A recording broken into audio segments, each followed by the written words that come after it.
आपको मैं एक जानकारी दूं, सरकार 2-3 दिन पहले ये उन्होंने कहा था सोर्सेस के जरिए कि हम चाहते हैं ये जो नया बिल है कि 30 दिन में अगर कोई मुख्यमंत्री या मंत्री या प्रधानमंत्री भी जेल चला जाए तो और 30 दिन की सजा हो तो उसको 31वें दिन पर रेजिग्नेशन देना पड़ेगा जी।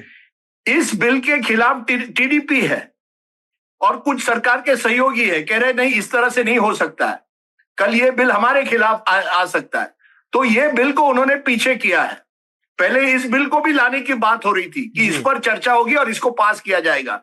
133वां संविधान संशोधन की बात राजदीप जी ने की, उसमें बड़ी चीज ये है कि कुछ सही में एनडीए के सहयोगियों को लगता है कि इस बिल में कुछ चेंज होने चाहिए और इसीलिए आज जब जेपीसी की बैठक थी 133वें संविधान संशोधन को लेकर, उसमें इस बिल ड्राफ्ट रिपोर्ट को अडॉप्ट किया जाना था। जो लोग इसके पक्ष में होते वो उसमें समर्थन करते और जो उसके खिलाफ थे वो डिसेंट नोट देते। इसमें आज गृह मंत्रालय के साथ साथ जो है वो कानून मंत्रालय के सचिवों से सुझाव मांगे गए हैं, यानी कि इसको अभी थोड़े दिन के लिए सरकार ने टाल दिया है। इस मानसून सत्र में शायद ये बिल ना आए संविधान संशोधन।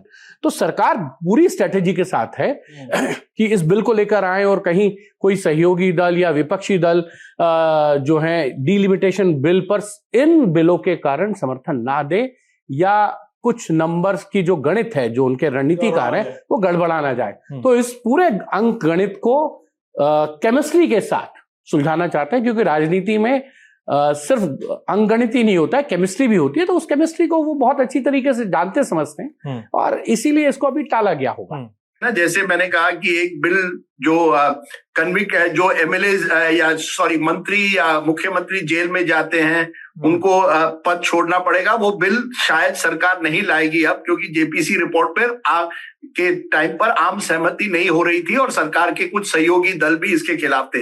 ये विकसित भारत का भी जो बिल है, जो एजुकेशन सेक्टर को यूजीसी खत्म करके एक नया स्ट्रक्चर हमारे देश की शिक्षा के लिए बनाएगा, उसके खिलाफ बहुत इंटरेस्टिंग है।